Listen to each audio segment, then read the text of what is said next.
सर्दी के बाद गर्मी ने अपने तेवर दिखाने शुरू कर दिए हैं।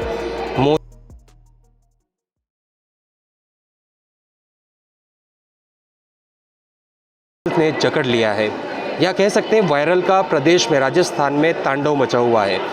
इसमें लगातार ओपीडी बढ़ती जा रही है और इससे यह भी कहा जा रहा है कि H3N2 वायरल, जिसका वैज्ञानिक नाम इन्फ्लुएंजा है, उसका अटैक है।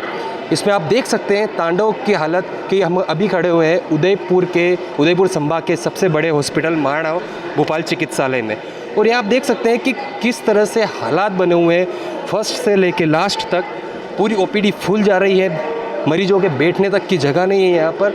और इसमें से 70% लोग ऐसे हैं, व्यक्ति ऐसे, बुजुर्ग से लेके बड़े बच्चे तक ऐसे हैं जो इसी वायरस की चपेट में, या फिर कह सकते हैं कि सर्दी, जुकाम, खांसी, उल्टी, दस्त इसकी चपेट में आए हुए हैं।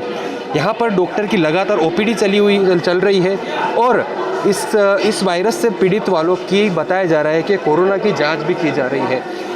पूरी लाइन लगी हुई है एमबी हॉस्पिटल की, इसको ओपीडी कहते हैं, और ओपीडी में यहाँ पर मरीजों की संख्या आप देख सकते हैं, पूरी लाइन लगी हुई है। 3 रूम है, तीनों रूम में डॉक्टर अपनी सेवाएं दे रहे हैं और सभी पीड़ितों का उपचार कर रहे हैं। हमारे साथ में हम इस इन्फ्लुएंजा जो वायरस है H3N2 या फिर अभी किस रोग से पीड़ित माहौल चल रहा है उसकी बात करने के लिए हम यहाँ पर वरिष्ठ डॉक्टर है महेश दवे सर, उनसे बात करेंगे और जानेंगे कि ये वायरस क्या है और इस वायरस से पीड़ित लोगों की क्या परेशानी आ रही है। पॉज कर दें।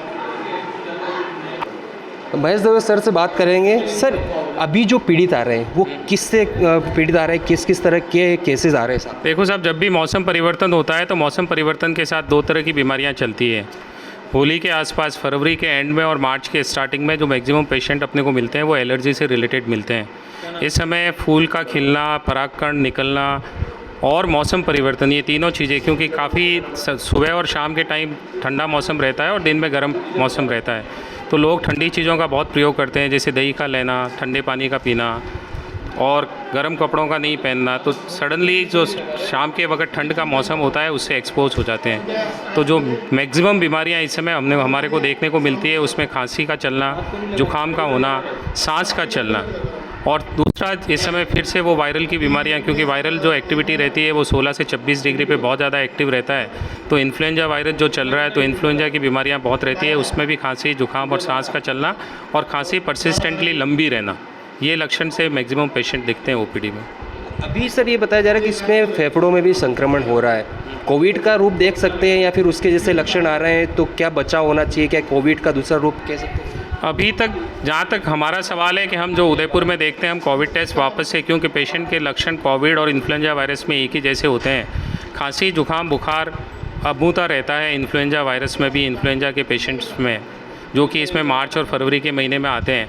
हम कोरोना टेस्टिंग उन सभी पेशेंट्स को एडवाइस करते हैं जिनमें खांसी, जुकाम या बुखार के से पीड़ित है और एक्सरे में जिसके निमोनिया है। परंतु आपको जान के ये बड़ा अच्छा लगेगा कि अभी तक अपने यहाँ उदयपुर में बहुत ज़्यादा H1N1 के पेशेंट अपने को नहीं मिल रहे हैं। ये किस उम्र में ज़्यादा आ रहा है सर? खांसी जुकाम बच्चों में अक्सर होता ही है, ओल्ड एज में इम्यूनिटी कम होती है, इम्यूनिटी कम होने की वजह से खांसी जुकाम ओल्ड एज में और उसमें भी मिलेंगे। प्रेग्नेंट लेडीज़ में भी संभावना रहती है कि पेशेंट मिल सकते हैं। हमारा जो वयस्क एज ग्रुप है उसमें पेशेंट मिलते ही हैं खांसी जुकाम बुखार के। अच्छा, लास्ट सर, बचाव कैसे करें इससे? जब सडनली मौसम परिवर्तन होता है तो सबसे पहले खाने पीने का ध्यान रखना चाहिए और अपने आप को वस्त्र जो पहनते हैं अपन कपड़े, उनका भी ध्यान रखना चाहिए। जैसे अब सर्दी का मौसम गया है, लोगों ने अपने स्वेटर्स, कोट सारे के सारे खोले हैं, पर अभी भी यही एडवाइस करूँगा कि वो फुल आस्तीन का शर्ट पहने। अर्ली मॉर्निंग बहुत ज़्यादा जब टेम्परेचर में परिवर्तन होता है या ठंडा रहता है उसमें ज़्यादा घूमने के लिए नहीं जाएँ, थोड़ा सा धूप निकलने के बाद घूमने के लिए जाएँ। खाने पीने में अभी दही और ठंडे पानी, कोल्ड ड्रिंक्स का प्रयोग अभी नहीं करें, थोड़ा सा वेट करें। शीतला सप्तमी के बाद, जैसे अपने कहते हैं कि शीतला सप्तमी के बाद ठंडा खाना चाहिए, तो उस तक वेट ज़रूर करना चाहिए और उसके बाद खान पान में ठंडे का प्रयोग करना चाहिए। तो ये महेश दवे सर से जाना हमने कि अभी वायरस का प्रकोप किस तरह से आ रहा है और किन किन उम्र के बच्चों में या, लेकिन इसका कोविड का अभी टेस्टिंग चल रही है, लेकिन कोविड से रिलेटेड अभी इस तरह से कोई माहौल नहीं बताया जा रहा है। कोविड के टेस्ट होने के बावजूद बाद भी कोई पॉजिटिव ज़्यादा रेट नहीं है। और जो इन्फ्लुएंजा वायरस की बात जो कर रहे हैं, उस इन्फ्लुएंजा वायरस में भी यहाँ पर उपचार हो रहा है, डॉक्टर लगातार अपनी सेवाएं दे रहे हैं और इसमें 10 से 15 दिन का समय रिकवरी में लग रहा है। एबीपी न्यूज़ से विपिन सोलंकी, उदयपुर।